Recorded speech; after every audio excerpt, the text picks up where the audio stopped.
Bom dia, pessoal, tudo bem? Mais uma vez aqui o Sindicato da Alimentação de Marília ao vivo nessa live tão importante que é sobre o mês do Agosto Lilás. Um mês importantíssimo por quê? Porque ele fala sobre a violência contra a mulher. E como a gente faz para combater essa violência, né? Hoje a gente está aqui em Marília ao vivo, né? Aqui no escritório do Dr. Renan, né? Ao vivo aqui em Marília. A gente do sindicato já faz várias lives, já faz vários anos que a gente faz essa live nesse mês de agosto, para dar dicas, orientações, né, sobre o Agosto Lilás, que é a conscientização e o enfrentamento da violência contra a mulher. Esse ano a gente fez um pouquinho diferente. A gente vai enfocar juridicamente esse tema, esse importante tema. É um bate-papo com o Dr. Renan sobre dicas, sobre histórias, sobre o enfoque do combate, o enfrentamento a esse tema tão importante que, assim, abala a sociedade brasileira, abala a nossa cidade aqui de Marília, região, mundialmente falando, vamos falar assim, né? Infelizmente, a mulher ela tem que matar um leão a cada dia, para que não seja até morta a todo dia. Eu estava em São Paulo semana passada, representando o sindicato lá, num evento lá em São Paulo, assistindo a televisão. Em Osasco teve um feminicídio, doutor. Teve um feminicídio lá, a mulher morreu a pancada. Assim, foi totalmente destraçalhada com o seu companheiro, né? O companheiro dela, infelizmente, bateu nela tanto que, infelizmente, ela não resistiu aos ferimentos e entrou aí mais uma estatística, infelizmente, nesse mês aí do Agosto Lilás. A gente tenta, em várias camadas, em várias ações, para proteger e informar essa mulher como ela se escapa dessa violência doméstica aí que estende até muitas vezes no trabalho. E para ter esse bate-papo, né, esse tema tão importante, nós convidamos o Dr. Renan Scapanelli Deróbio, né? Ele é mestre em doutor em Direito da Universidade aqui de Marília, professor de Direito Penal e Direito Processual Penal na Faculdade de Ensino Superior de Formação Integral da FAEF e é autor de vários livros e artigos científicos publicado aqui no Brasil e no exterior, e é advogado criminalista e consultor jurídico com atuação em todo o país. Então é um rapaz assim gabaritado para dar uma dica, várias histórias e falar para você, mulher, para nós mulheres, o que a gente pode, o que não pode fazer, o que a Lei da Maria da Penha nos ajuda. Então ele vai dar assim vasto conhecimento dele nessa área aí, na parte criminal, para ajudar a mulher a fugir dessa violência doméstica. Bom dia, doutor, tudo bem com o senhor? Bom dia. Primeiramente quero dizer que é uma honra ser convidado pela Silvana para falar de um tema tão importante que é o Agosto Lilás, né, que inclusive é uma norma nova, né, para instituir o Agosto Lilás. Então a gente tem que estar sempre reforçando isso diariamente. Então eu fico muito honrado, agradecido pelo convite, você representando o sindicato, de me incumbir dessa missão de trazer um pouquinho de conhecimento jurídico e também de experiências do dia a dia, né? Sim. Então, de antemão, eu digo que esses meses faz a gente repensar e refletir sobre algumas questões, porque além de São Paulo, que você citou, Silvana, nós tivemos aqui na região também recentemente, na cidade de Tupã, uma barbárie também envolvendo violência doméstica. Sem contar e diariamente nós temos também uma estatística de 8 violências domésticas a cada 24 horas no Brasil. Exatamente. Então, o tema é relevante e eu agradeço imensamente o convite. E foi uma graça, a gente fez o convite para ele, de pronto, atendeu, falou, não, a gente vai, né, fazer, porque assim, o que a gente puder fazer como sindicato da categoria, né, como a gente faz o Sindicato de Alimentação de Marília, sempre está nessa pegada, sabe, doutor, de conscientização, de prevenção, a acidente de trabalho, a essas questões da mulher também, a gente enfoca muito nisso, em convenções coletivas, inclusive em convenções coletivas e acordos coletivos nossos, tem cláusula que fala sobre violência doméstica. Porque assim, nosso Sindicato de Alimentação, a gente sempre tem esse foco na preocupação, na ajuda da mulher, em convenções coletivas, em acordos coletivos individuais, para proteger a mulher dessa violência doméstica que estende até o trabalho dela, que prejudica o trabalho dessa trabalhadora. Então o Sindicato da Alimentação com com a supervisão nossa aí da Secretaria de Saúde, juntamente com o presidente Wilson Vidotto, o Valdir Pascoal. Então a gente é muito preocupado, a diretoria toda é preocupada em relação a isso. Então a gente faz essas lives aí todo ano em relação a esse mês, que os outros 11 meses também é importante. É que o mês de agosto lilás é um enfoque maior em todo o país aí sobre o assunto, né? Então vamos lá, eu já vou começar a deixar ele meio conturbado aqui, ó. Como é caracterizado a violência contra a mulher, doutor? O que caracteriza alguém fazer uma violência contra a mulher? Eu acho que é importante, assim, antes de mais nada, a gente fazer algumas distinção para entender. Porque sempre que a gente fala de violência doméstica, a gente já remete à Lei Maria da Penha, né? Sim. Tudo violência doméstica Maria da Penha. Não é bem assim, né? A violência contra a mulher é qualquer ato de violência psicológica, física, a gente depois pode detalhar melhor isso, contra a mulher, né? A mulher biológica se identifica como mulher, e a violência doméstica e familiar é a violência doméstica a violência que entra na Lei Maria da Penha. Certo. Então, a gente faz uma distinção. Para a gente enquadrar esses tipos de violência na Lei Maria da Penha, e aí eu vou falar mais dela, porque tem um foco jurídico mais importante, Sim. a gente precisa verificar se essas agressões ou até mesmo embates que acontecem, eles se dão no ambiente doméstico ou de coabitação, que é viver com uma pessoa ali, ou de uma relação íntima, ex-namorado, ex-marido. Agora, se, por exemplo, você tem uma mulher andando na rua que não tem nenhum vínculo de coabitação, a gente não entra no vínculo da Maria da Penha. Certo. É uma violência contra a mulher? É uma violência contra a mulher, mas Certo. não entra na especificação da Lei Maria da Penha, o que é uma discussão importante a gente fazer, né? Sim. Porque também merece seus resguardos. Né? Exatamente. Então, a violência contra a mulher, Silvana, assim, para a gente pontuar assim, e resolver de uma vez por toda, ela depende, para entrar na Lei Maria da Penha, o resguardo desse vínculo, né, de coabitação. Aí entra também a questão do trabalho, tá? Existe, às vezes, uma grande resistência, porque, como eu disse, a gente tem a violência de você morar junto com uma pessoa e aí tem algum embate, alguma coisa, isso é violência doméstica. Você também tem a violência doméstica resultando de ter uma relação, ter um relacionamento amoroso. Então, o marido, o ex-marido ou ex-namorado não aceita o término desse relacionamento. Geralmente é isso que acontece, né? Eu acho que é o 80, 90% dos casos, né? E você também tem a violência doméstica que acontece dentro do trabalho. Que às vezes, quando você olha a legislação, você fala, mas olha, isso daqui não se aplica às relações de trabalho, se aplica à coabitação, ainda que eventual daquela pessoa. Você tem a relação de trabalho, então acontece a violência doméstica também nesses ambientes, tá? E que merece também total resguardo, né, jurídico e afins. Então, coloquem assim de uma vez por todas para pôr uma chave. A violência doméstica, ela não é só aquela agressão física, não é só quando agride, quando deixa marca. Tem um arcabouço aí gigante, né? Quais os tipos assim de violência doméstica que a mulher pode sofrer? Então, é que não disse, a gente pensa que, mas não me agrediu, não me ameaçou, não é violência doméstica. A violência doméstica ela pode ser tanto física, né? Que aí eu estou falando de agressão mesmo, né? Que é a mais grave de todas. Sim. Eu estou falando da violência psicológica, né? Que é a violência de você rebaixar a autoestima da pessoa, humilhar a pessoa de forma a abalar, ou até mesmo criar mecanismo para indiretamente você evitar que essa pessoa consiga ir e vir, né? Não, você não pode trabalhar, você não pode fazer faculdade, né? O que a gente sabe que isso acontece muito, né?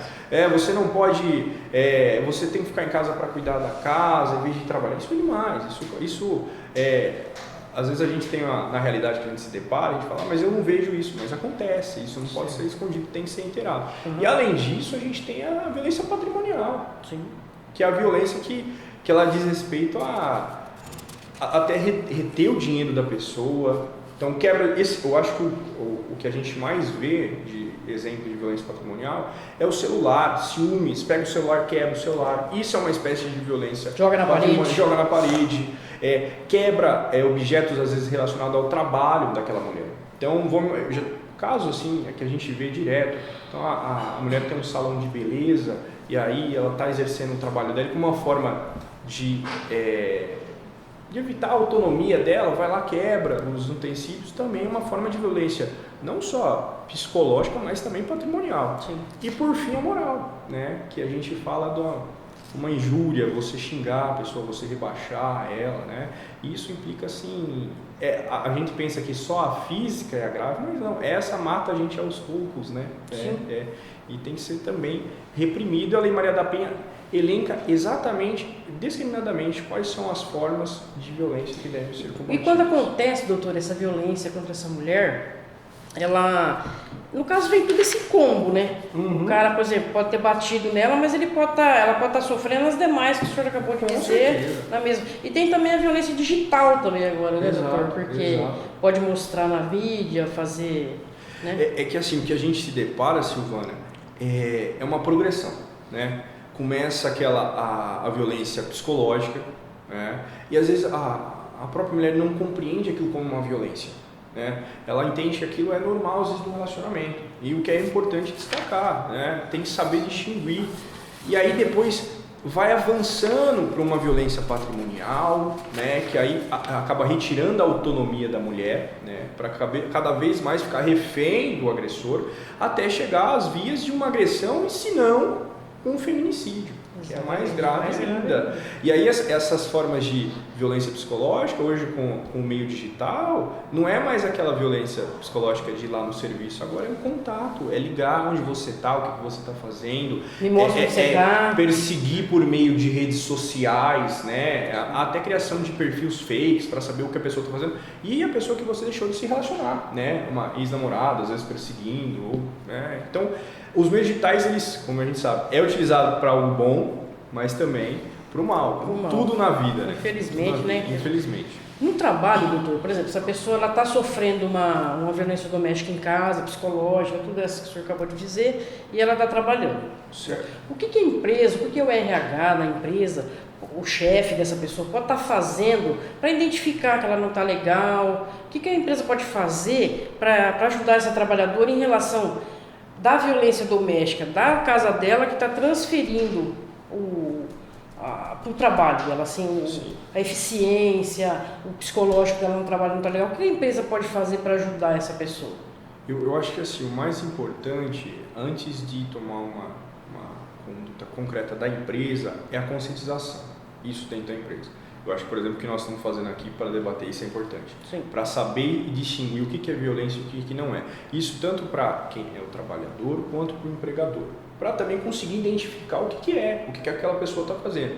E o que me parece como mecanismo mais razoável para atender essa pessoa que está em situação de violência é a instituição de canais de denúncia. Né? Certo. Nós temos os canais de denúncia do Estado, que é um 80, que a pessoa pode ligar e fazer a solicitação, mas que ela tem a segurança de no ambiente de trabalho também buscar esse canal, né? Para se avaliar o que aconteceu, quem que foi o autor dessa agressão, qual foi a gravidade, qual foi a espécie e se de fato aconteceu, a empresa fazer o devido encaminhamento, né? Para quem deve aplicar a lei, que é a autoridade policial, procurar os órgãos responsáveis, que é a Delegacia de Defesa da Mulher, né? Aí nós temos toda uma assistência que deve ser prestada à mulher, além da empresa. A assistência, ela nasce, né, no local que acontece a lesão à mulher, mas também deve ser levado às autoridades para poder reprimir que isso não aconteça novamente. Né? Sim. Acho que o canal de ética de denúncia... E o importante também, dentro do trabalho, no âmbito do trabalho, se ela está sofrendo uma violência lá na casa dela, ela chegar, eu acho assim, a trabalhadora tinha que chegar no RH e conversar com a psicóloga. Porque assim, se ela a empresa ser preocupada com ações efetivas dentro do trabalho para essa trabalhadora, eu acho que lá, se ela tem o respaldo aqui da empresa de ajudar e tal, até mesmo juridicamente, eu acho que ela vai ter mais cabeça para trabalhar, mais à vontade e estar mais respaldada para saber como agir dentro de casa, né? Porque a pessoa fala, mas violência doméstica não tem nada a ver com o trabalho, tem tudo a ver. Né? Porque um vai atrapalhar o outro. Exato. E às vezes, Silvana, vocês lidam mais direto com as questões do trabalho, a pessoa que está sofrendo uma agressão no ambiente de trabalho, ela fica receosa de fazer uma denúncia. Então é importante que haja um sigilo na forma da denúncia, Sim. uma investigação rigorosa da empresa, para mostrar que não só a primeira denúncia possa ser feita, mas que as outras mulheres que estão sofrendo lesões também vão atrás disso, porque ela tem a garantia de que se eu for lá, vai ser investigado. E tanto para dizer se aconteceu ou se não aconteceu, e aplicar as medidas corretas e coerentes. Sim. Assim como a gente às vezes fica com uma sensação de que o Estado, mas se eu for lá não vai acontecer nada. Então às vezes ficam temerosas. Então a empresa tem que dar uma resposta efetiva. Doutor, uma pergunta. Se um chefe ou uma chefe, o homem também sofre violência, mas o âmbito maior é contra a mulher, Sim. mas o homem também sofre. Os dois lados sofrer. Isso também caracteriza, mesmo estando no ambiente de trabalho, sendo no ambiente de trabalho, isso caracteriza uma violência contra a mulher? Isso, você diz a mulher sofrendo. A mulher, sim. Há ainda uma resistência. Entra na Lei Maria da Penha, é normal. Às vezes há uma grande resistência, Silvana. Inclusive eu estava com um caso recente que a gente estava debatendo isso. Uma funcionária, ela recebeu gracejos do chefe, né? E aí a gente foi até a delegacia e falou, olha, é um caso de violência doméstica. A delegacia não foi aqui na cidade de Marília, tá? Aí ela disse que, olha, mas não teve relação doméstica, não teve relação familiar. Eu falei, não, mas espera, veja bem, a relação doméstica, ela pressupõe a relação de coabitação, de existência, de compartilhamento de ambiente. E a relação do trabalho, ela é ainda mais preocupante porque esse chefe diretor, ele é superior dela. Então, além de se utilizar, às vezes, de uma manipulação, né, ou alguma coisa, ele tem um cargo de superioridade e ela é subordinada.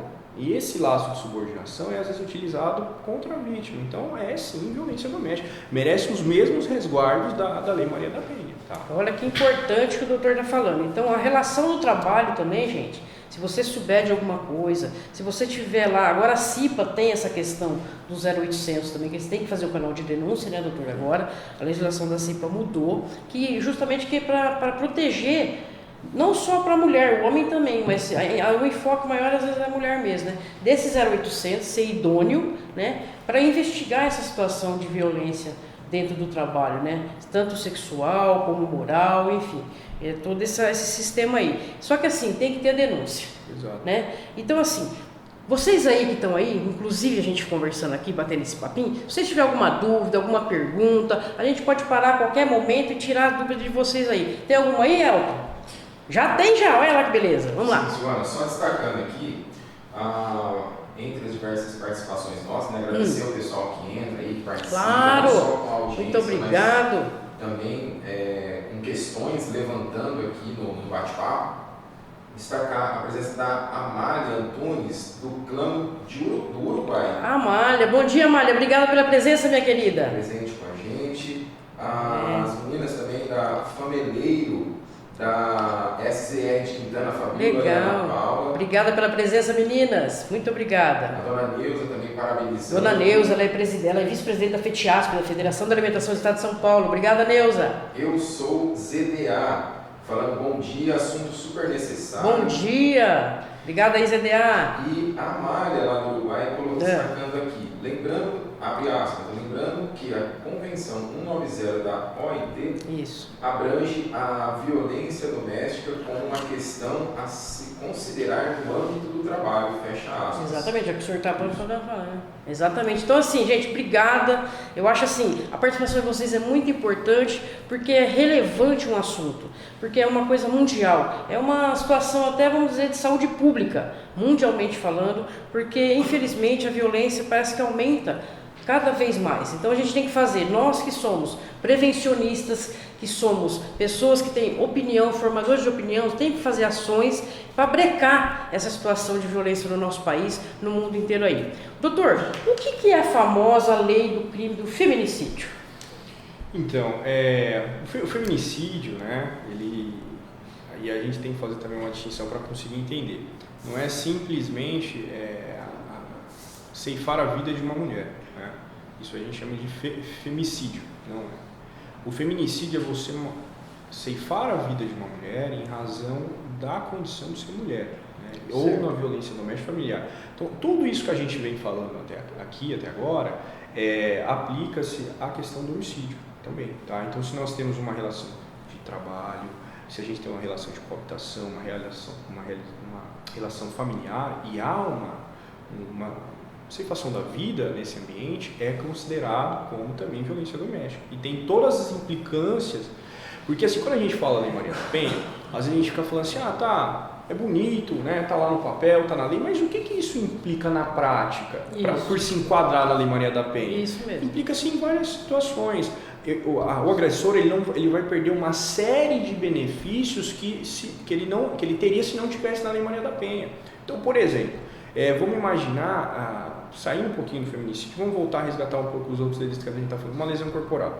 Uma lesão corporal fora do ambiente da Lei Maria da Penha, a pessoa pode se beneficiar aí por institutos como uma cesta básica, prestação pecuniária, que não é uma resposta suficiente. Agora, quando se enquadra na Lei Maria da Penha, não tem mais benefício. Ele vai ser julgado, a vítima vai ser ouvida em juízo. Então, a importância da gente saber, vamos dizer, o quadrado jurídico que aquela situação se enquadra é muito importante. E o feminicídio é mais um passo na legislação para também se enquadrar nessas hipóteses. Tá? Então, assim, o feminicídio é uma coisa muito mais ampla do que a gente acha no dia a dia. Exato, uma coisa mais ampla. E a Lei da Maria da Penha, ela está completando esse ano 18 anos aí, desde 2006 que ela foi promulgada aí. Ela é eficaz na proteção da mulher, na ação assim efetiva? Então, Silvana, é uma questão bem polêmica, né? É que nem a gente fala, a Lei Maria da Penha, ela é ótima, assim, ela tem mecanismos, assistencialismo à mulher, só que a gente não depende só da legislação, né? Como tudo na vida, a gente precisa da legislação e da sua aplicação e da sua fiscalização, né? Porque se não tiver esses três elementos, nada funciona. Entendi. Então a Lei Maria da Penha, ela vai resguardar a mulher, ela tem, depois a gente pode falar com mais detalhes das medidas protetivas, a gente tem penas mais severas, a gente tem procedimentos que são mais sérios. Então, uma denúncia da Lei Maria da Penha, ela corre sob sigilo e ela é mais célere do que os normais, porque tem pressa de se apurar, né? Certo. Só que, às vezes, pela uma estrutura do Estado, até mesmo a ineficiência do próprio Estado de fiscalizar, acaba que não atingindo aquilo que ela pretende. Se eu pudesse te dizer assim, a Lei Maria da Penha é uma lei boa, ótima, maravilhosa, mas ela ainda está caminhando para se tornar efetiva, eficaz, né? É melhor com ela ou sem ela? Sem dúvida com ela é bem melhor, claro, tá? claro, é bem melhor. Foi brigas e brigas de conquista de direitos para chegar. Recente, 2006. Olha só que absurdo. Olha, é recente, exatamente. 2006. Então, depois de muito brigar para conquistar esse direito, e a gente vem conquistando a pinga-gotas, vamos dizer, né? Mas que são importantes, efetiva, poderia ser mais. Então, a outra pergunta que eu ia fazer é o seguinte, ela vai casar com essa que eu acabei de fazer para o senhor. Então, a Lei da Maria da Penha, ela é ótima em relação à teoria, de estar caminhando para ser uma lei perfeita, e a legislação brasileira, então ela tem que estar junto com outros tipos de legislação brasileira que em relação à mulher. Exato. Porque assim, quando eu falo desses três elementos que são importantes para a lei ser eficaz mesmo. Vamos pegar um exemplo prático. A mulher ela sofre uma violência doméstica. E aí ela vai lá e procura o órgão responsável, que é a Delegacia de Polícia, né? A DDM, com DDM. Vamos falar aqui na cidade de Marília. E aí, lá, ela tem o resguardo tanto da Lei Maria da Penha, então um atendimento adequado, o encaminhamento, a possibilidade de fazer a solicitação de uma medida protetiva, teria o direito também de ser encaminhada para algum ambiente de proteção, então vamos supor aí, uma casa de recolhimento específico para ela ficar resguardada, tá? E aí, não só a Lei Maria da Penha, mas a gente tem toda uma situação por trás disso, porque a Lei Maria da Penha nada mais é do que uma efetivação dos direitos humanos, que é a nossa Constituição Federal que obriga que isso aconteça, né? Então, a conjunção de todas essas normas, elas convergem para beneficiar a mulher, né? Ou ao menos deveria ser assim, né? Deveria ser assim. Exatamente. Mas a gente tem que brigar. Eu acho que hoje a nossa conversa e uma atuação consciente, né? Ela ajuda que essas normas se tornem mais efetivas, porque as pessoas tomando consciência desse direito, elas exigem que eles aconteçam. Entendi. E aí a gente consegue fazer que uma lei que está no papel seja mais eficaz. Então, a gente também tem que ter bastante mais denúncia, né, doutor? Exato. Ainda é muito tímido ainda essa questão de denúncia, Exato. né? Às vezes a própria pessoa que está sofrendo violência não denuncia e aí fica essa bola de neve, perdoa o cara, isso que mais me entristece. A pessoa sofre violência, né? Sim. Qualquer tipo dela, igual foi relatado aqui anteriormente, e ele joga um melzinho na chupeta e tal, e a pessoa volta. Sim. Ah, Silvana, mas tem os filhos, tem não sei o quê, mas não sei se tá certo voltar. É porque assim, Silvana, às vezes, primeiro, às vezes as pessoas nem entendem que ela está sob uma situação de violência. Esse é um grande problema. Ela nem consegue compreender. Segundo ponto, às vezes ela está numa situação de dependência do agressor, porque ele já fez todo aquele caminho de agressões, então a questão patrimonial ele já domina. Ela parou de trabalhar para cuidar dos filhos e ele só trabalha. E ela vai sair daquilo que ela depende para viver. Então ela acaba ficando refém disso. Aí vem outro fator que acaba piorando tudo. Eu vou lá denunciar. Será que vai ser efetiva as medidas protetivas? Será que vão me ajudar? Então ela fica com essa dúvida. E aí a gente entra numa bola de neve, porque não tem a denúncia. A pessoa não sabe que ela está numa situação de violência. Ela não denuncia, isso também não encoraja que outras pessoas façam esse tipo de denúncia. E isso vai cada vez silenciando e a violência vai cada vez sendo mais intensa. E a polícia, ela só faz o papel dela se tiver a denúncia. Se tiver a denúncia. Mesmo não tendo, não faz nada. Não tem como. Tem que ter a denúncia. E eu acho que aí que entra a importância da empresa, a importância, vamos dizer, de condomínios. Quando você vê uma denúncia, uma violência doméstica, levar esse tipo de informação para quem é o responsável pela empresa, até mesmo por uma relação de condomínio. Hoje, atualmente, a gente tem uma legislação recente que se o síndico não tomar uma conduta numa relação doméstica, ele pode ser responsabilizado. Então, se a vítima não consegue sair daquela bolha que foi criada pelo agressor, que também a gente consiga fatores exteriores para levar essa denúncia, para a polícia conseguir efetivamente apurar e reprimir. Então, falando no português claro, hoje, quem se meter a colher na relação do outro pode se meter. Pode, não. E isso deve. Um vizinho, deve. Um condomínio, um vizinho. Eu acho que para qualquer coisa, Silvana, se você vê uma pessoa, não só mulher, mas qualquer pessoa sendo agredida, nós temos o dever moral de meter a colher. Sim. Eu acho que nós temos que denunciar, porque essa pessoa, ela está agredindo uma pessoa que às vezes você não conhece, mas amanhã é você. Ela tá e cada vez que isso não é reprimido, a sociedade replica. Exatamente, replica. Então a gente é uma linha muito tênue, né? Ali fica uma situação muito tênue, né? Assim, você tem medo de se expor também para o vizinho, para a própria família. Exatamente. Às vezes fica a própria família. Tá tudo bem? Tá tudo bem, mas não tá. Elton, temos mais alguma pergunta aí? Vamos lá.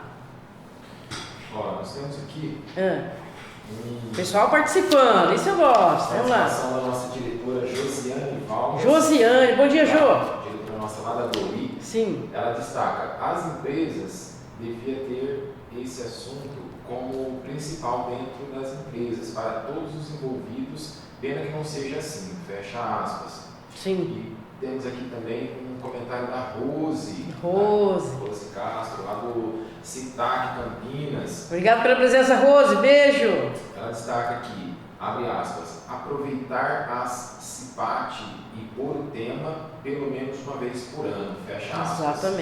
Exatamente. A Rose, ela coloca essa questão aí, é aquilo que a gente estava falando da CIPA, né? Que tem dentro das atribuições dessa nova legislação que fale sobre a violência, fala sobre o canal de denúncia, para prevenção a essa violência dentro do ambiente de trabalho, né? Que tem que fazer. Doutor, por que assim, às vezes, a medida protetiva na prática não resolve? Então, aí a gente vem assim com aqueles 3 elementos que a gente conversou, né? A medida protetiva, ela é deferida à mulher que está em situação de violência. Seja violência, aí vamos lembrar, é a violência física, é a violência moral, psicológica, né? Tem série de violência. E é um procedimento sério. Você chega lá, tendo a verificação de um indício mínimo ali que a pessoa está sob violência, o delegado precisa remeter isso para o fórum em 48 horas e o juiz decide em 48 horas. É coisa rápida, né? Só que qual que é o problema? Ainda que a gente tenha o deferimento dessas medidas, aí consiste em afastar o agressor, às vezes, do lar, né? De não manter contato com a vítima ou com seus familiares, e até mesmo a questão de visita de filhos suspende até resolver essa questão de violência que nesse momento é principal, né? Só que acontece que quando a mulher sai com a medida protetiva de lá, às vezes a gente não tem uma fiscalização, um resguardo, né? Então, se o agressor ele descumpre essa medida protetiva, ele pode, além de responder o crime de descumprimento da medida protetiva, ele também pode ser preso. Só que quem tem a monitoração 24 horas dessa vítima? Nem sempre, tá? Mais uma vez eu digo, a medida protetiva de urgência, elas são perfeitas 100%? Não. Mas ainda assim é um mecanismo de proteção da mulher. Tá? É um mecanismo é uma barreira para evitar que isso vai para frente.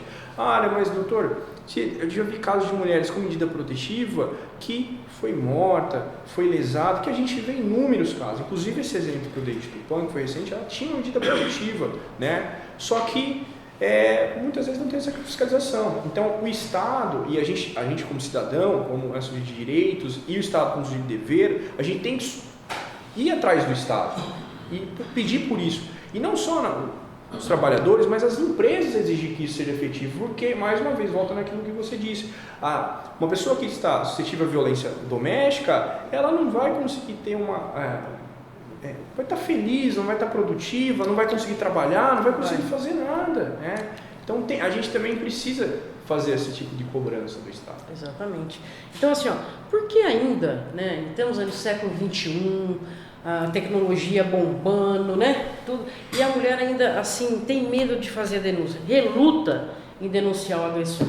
Então, eu acho que isso vem um pouquinho da descrença do que essas medidas de fato podem ser, né? Eu acho que esse desconhecimento, eu acho que vem também do medo disso repercutir na vida dela. Então, aí é difícil a vítima ir lá, faz a denúncia e às vezes volta para casa junto com o agressor e as coisas pioram, né? Então, talvez as mulheres tenham a consciência de que buscando uma delegacia especializada e tendo direitos, estando mais consciente disso, ela busque mais e perca mais o medo. Eu acho que, mais uma vez, essa conversa que nós estamos tendo hoje já ajuda a esclarecer muita coisa, tá? E tomar coragem para ir, porque eu sempre, às vezes, a gente pega casos, né, atuando pela vítima e fala, essa denúncia, ela é muito dura de ser feita, só que você evita que amanhã a outra vítima não apareça. Sim. Então precisa, às vezes a gente precisa encorajar, mas não é só encorajar, falar assim, vamos lá e faz a denúncia, mas também dar o respaldo para ela conseguir fazer isso. É como eu disse, isso é mais importante. A vítima vai lá, pega a medida protetiva, encaminhar ela para um lugar adequado, que ela tenha segurança, né? Porque deixar ela a sorte não vai ajudar, ela não vai ajudar de hipótese alguma. Então tem esse medo, aí o medo também ele diz respeito à questão da própria violência causada pelo agressor, dela não ir atrás, se eu for é pior, se eu for ele vai me agredir. Quantas vezes eu já me deparei com casos de ameaça, que a vítima, que é o único crime que a pessoa pode se retratar, faz e depois tira, os demais não pode, ela vai lá, faz a denúncia da ameaça e aí volta para a residência e depois vem tirar, porque fala que as coisas pioraram dentro da casa, porque chegou a intimação lá para o agressor. Então mas assim, eu acho que de qualquer forma, a importância de compreender como que isso funciona, e a polícia também é muito importante nesse papel de conscientizar, tá? A Delegacia de Defesa da Mulher de Marília é uma referência, eu acho que vale a pena. A mulher que está com dúvida de como funciona, procura, e não só, a gente tem os canais de contato, às vezes a mulher não consegue nem sair para fazer a denúncia, tem o 180, né? Tem os canais das próprias empresas, se ela tiver, ela pode até mesmo relatar um problema doméstico na residência, mas ela vai na empresa para pedir ajuda na empresa, tá? Então, esses mecanismos estão ajudando a encorajar, mas que existe o medo ainda, existe por conta desses elementos todos. E assim, se a gente for analisar friamente, se a própria mulher não ajudar, ajudá-la, vai ficar esse ciclo. Eu acho que esse ciclo, desde o tempo da minha avó, já vem a violência doméstica, vem essa violência contra a mulher. Mas assim, conforme vai indo, a gente tem que ter mais coragem de poder relatar esse negócio para você poder ajudar você e ajudar a próxima. Como a Lei Maria da Penha, ela sofreu violência. Então ela falou, não vou ficar cruzado os braços, vou me vitimizar, entre aspas, né? E vou para frente. Então, assim, a gente precisa ter essa coragem de nos ajudar e ajudar a próxima. Temos mais uma pergunta aí, né, Alto? Vai lá. Uma observação aqui. Vamos lá. Tô gostando. Da Panjuste Diniz, Ah. abre aspas. Nossas leis precisam proteger mais a mulher. Vejo que a medida protetiva hoje apenas no papel. O agressor precisa ser monitorado para garantir a segurança da vítima. Fecha aspas. A gente está comentando aqui nos bastidores, né, doutor? Essa questão do cara ser monitorado, né? Fala um pouquinho para eles aí. Hoje, a gente... muito obrigado pela pergunta da telespectadora. Hoje há previsão de monitoramento do agressor, tá? Só que, infelizmente, não é aplicado em todos os casos. Tá? Na Grande São Paulo, nós temos um setor específico que, em razão de medida protetiva, coloca o monitoramento na pessoa para saber se ela vai se aproximar da vítima. E isso é extremamente eficaz. Na hora que entra dentro do perímetro dos 200 ou 300 metros fixado, há um alerta e a polícia consegue, né, evitar que isso aconteça. Isso é o mundo perfeito. Deveria tudo assim, mas infelizmente a gente sabe que não dá para dar essa atenção estrutural mesmo do Estado para todos os casos. O Estado não tem dinheiro, deveria investir mais, e aí a gente tem que cobrar para que isso seja mais efetivo.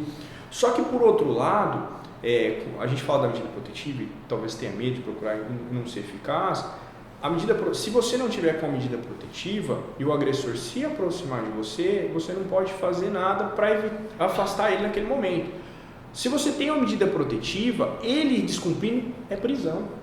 Efetivo. É prisão. Descumprimento de medida protetiva é como 1 mais 1 é 2, vamos se colocar. Entendi. É prisão, você consegue afastar ele efetivamente. A medida protetiva é como se fosse assim, camadas. Então, houve uma violência, a vítima comparece à delegacia e solicita a medida protetiva.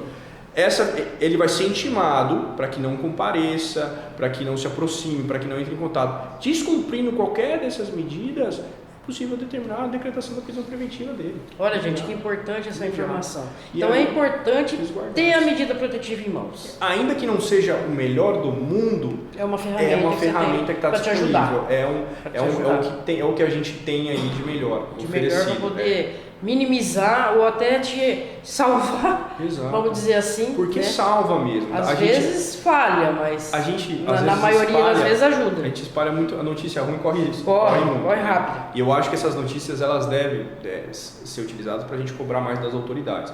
Mas ela é efetiva em vários casos. Em vários casos ela consegue evitar que essa progressão de violência não chegue ao fatídico, né, do feminicídio. Na esfera jurídica, doutor, por que o Agosto Lilás é importante? Então, eu acho que o Agosto Lilás, assim como as outras campanhas, né, que nós temos, é aquilo. A gente tem que pensar na violência doméstica todos os dias, obviamente. Né? Isso aí tem que ser feito todos os dias.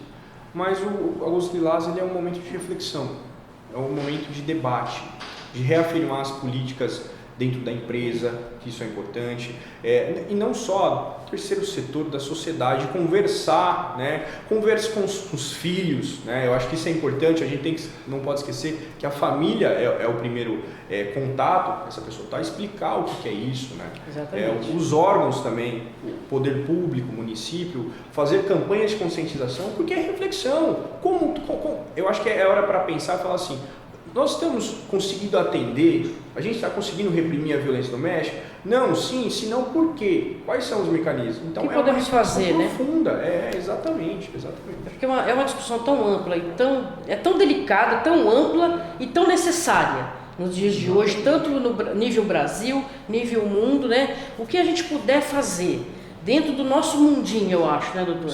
Para a gente reprimir essa questão da violência, reprimir esse agressor, né? Eu acho melhor porque a gente está, vamos supor, preservando a vida. Exatamente. Porque hoje é muito simples você matar uma pessoa. A valorização da vida hoje está tão pouca e a mulher é o topo para morrer. Tem mais alguma pergunta aí? Alguma colocação? Sim, tem uma pergunta. Vamos lá. Do doutor. Da Panjuste Diniz, que ela deve trabalhar com RH, que ela coloca assim, abre aspas, doutor, e qual a melhor recomendação que o senhor aconselha a nós, como RH, a passar para as nossas funcionárias quando identificado a agressão, fecha aspas. Muito boa pergunta. Perfeito, perfeito. Obrigada, agradeço a pergunta aí. Eu acho que a primeira coisa que o RH precisa fazer é acolher essa pessoa e entender. E fazer poder ouvir de onde que veio, se isso aconteceu ali dentro da empresa, quem foi, e orientar ela a procurar autoridade competente. Porque se ainda que nós tenhamos uma investigação dentro da empresa, isso vai resultar numa situação que é dentro da empresa, certo?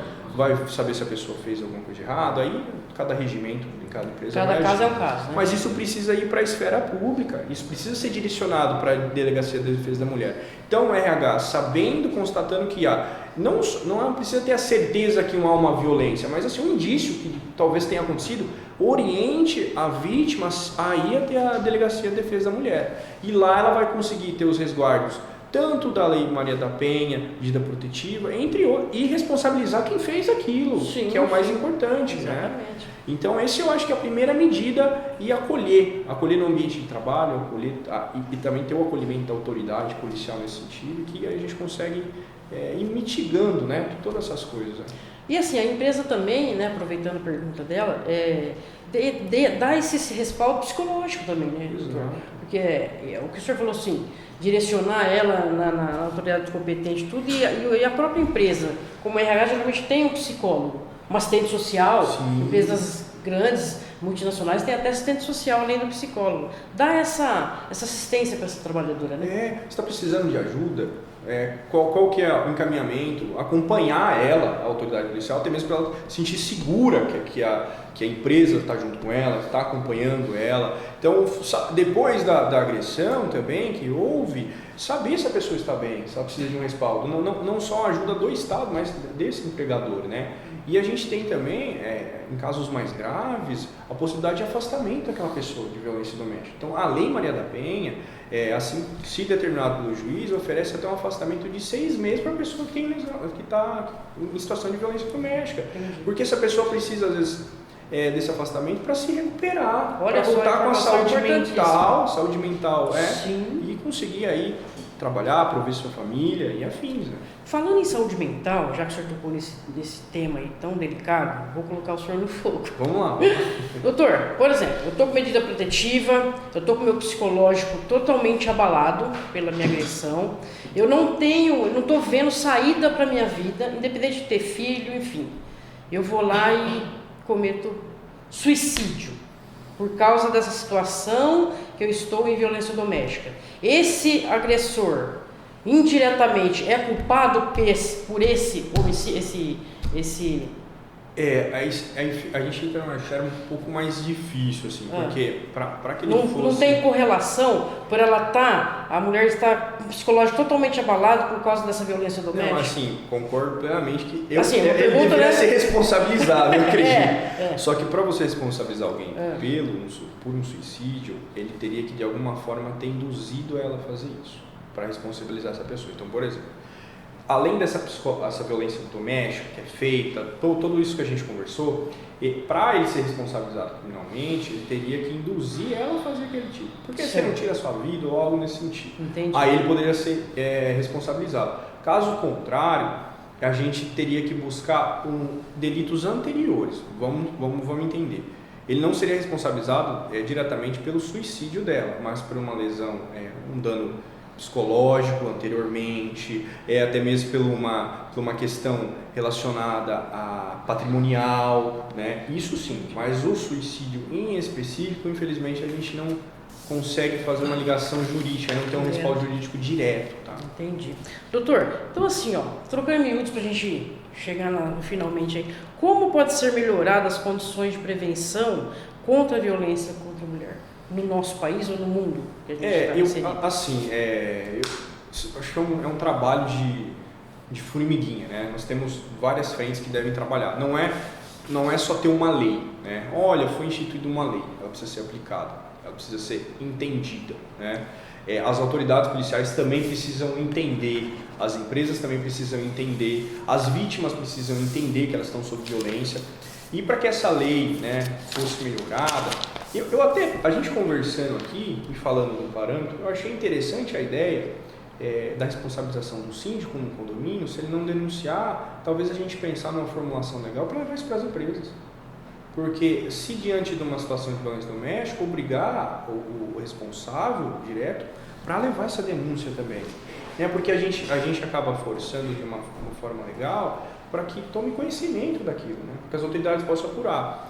Mas de modo geral, eu compreendo que a lei existe, ela está em vigor, mas ela precisa ser melhor aplicada. E mais que isso, melhor fiscalizada. A gente consegue chegar perto de um ponto ótimo nisso tudo. Porque não adianta conceder medida protetiva e não fiscalizar a medida protetiva.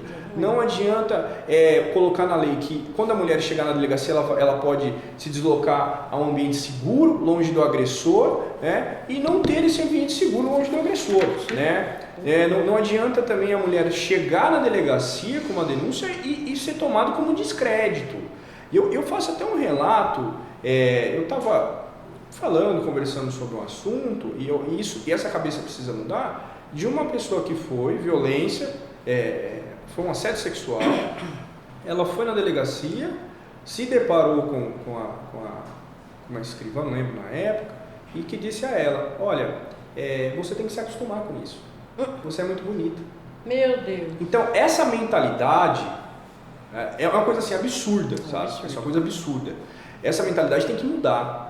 A lei existe, além de ser aplicada e fiscalizada, a nossa mentalidade tem que mudar. E eu não estou, pelo amor de Deus, não estou falando mal da polícia. São ótimos policiais, a instituição é ótima, mas que isso às vezes representa uma concepção nossa enquanto cultura. Tá? Isso precisa ser alterado. Não adianta ter lei se a cultura não muda. E a conscientização tem que ser feita, tem que ser implantado, tem que ser discutido, porque o que a gente debate, o que a gente acha importante, a gente converte em lei. E aí a gente tem que brigar para que ela seja aplicada. Exatamente. Senão não adianta nada. Corretamente, Senão não adianta nada. Então assim, tem como a mulher agredida, o homem também, mas a mulher agredida, tem como procurar ajuda. Ligar no 180, que é do estado, do Brasil inteiro, você liga no 180, você liga no 190, que é a polícia numa caso de emergência.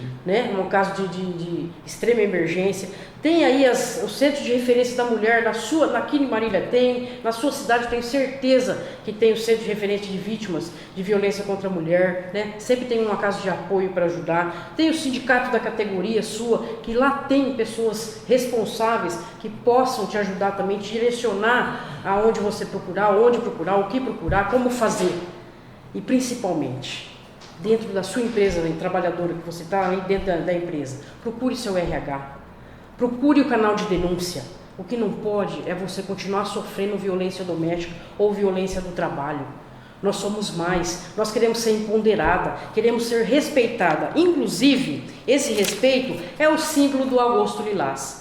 O agosto lilás, a cor lilás, significa respeito, viu, doutor? Significa respeito. Então a gente tem que nos respeitar e as pessoas, homens, precisam respeitar as mulheres aonde quer que elas estejam, em qual área quer esteja. E o sindicato da categoria, sempre que puder, colocar isso em questão, em convenção coletiva, em acordo coletivo, porque isso tem força de lei também. Porque a partir do momento que está lá na convenção coletiva e o acordo coletivo, a empresa precisa cumprir dentro de um acordo, dentro de uma possibilidade, para ajudar aquela trabalhadora a minimizar as questões lá da casa dela de violência doméstica, para não refletir aqui no trabalho ou vice-versa também. Então a gente tem que fazer esse trabalho de prevenção, de combate a essa violência que tanto aflige a nossa sociedade, a nossa cidade, ao nosso país, Brasil e o mundo também. Então assim, eu quero agradecer muito a essa oportunidade que a gente está tendo aqui agora. Queria que o senhor falasse algumas palavras aí da nossa despedida aqui da nossa live, doutor. Eu acho que esse momento é muito importante para a gente começar com... A gente só está falando uma migalha, do que a gente precisa conhecer de tudo isso. Então, mas isso é uma provocação. Eu acho que a gente traz informação, mas traz algumas dúvidas que fiquem abertas para ser descobertas aí e para tomar consentimento, conhecimento sobre tudo isso.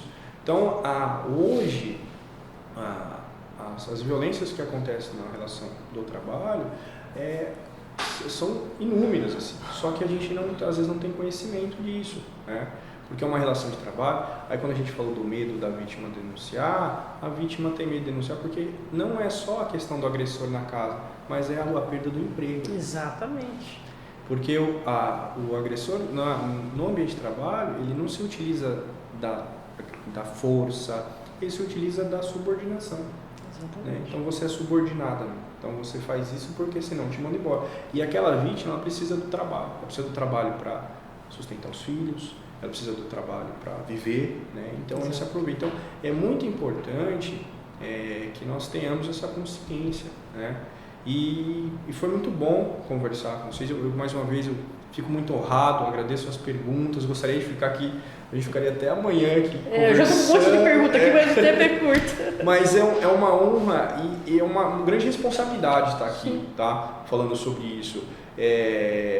Porque a gente tem vários problemas, mas a gente tem que sempre estar buscando solucioná-los e compreendê-los, né? A gente só ataca aquilo que a gente... É que nem o sistema imunológico, né? O sistema imunológico nosso, ele só vai atacar aquilo que ele reconhece como coisa ruim, né? Como um corpo estranho. Então a gente tem que começar a entender isso.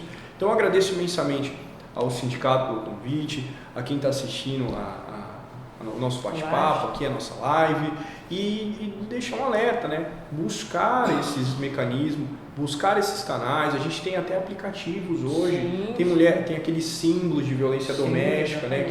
Que tem salvam o botão da emergência. Então, no Uber, talvez quando vai pelo Uber, tem um botão de emergência nos aplicativos. Então, se conscientizar para se resguardar. Enquanto sociedade, a gente não quer a próxima vítima. Exatamente. A gente quer que isso não aconteça, exatamente. Né? Que não seja a próxima vítima. Exato. Então eu agradeço o convite, fico honrado, fico à disposição de vocês, se a gente quiser ter outras conversas. Sim, obrigado. Quero agradecer muito aí a participação do Dr. Renan, muito gentilmente, assim, muito esclarecedor essa live. Quero agradecer aí o pessoal da Speech Media, o El, Tabá, né, por essa cobertura aí muito bem feita, e falar para você, mulher, vocês que estão nos assistindo aqui agora nessa live, tem solução. Procure ajuda. Procure ajuda. A gente fala tanto em empoderamento, em ajudar uma ou outra. Então, assim, você está sofrendo violência doméstica, violência dentro do trabalho, abre a boca. Vai atrás do seu direito, vai atrás da sua vida. A vida é linda, não pode ficar com violência doméstica, violência do trabalho, deprimida, enfim. A vida é muito bela. Vamos sorrir, vamos cuidar da gente. E até mais. Tchau, pessoal!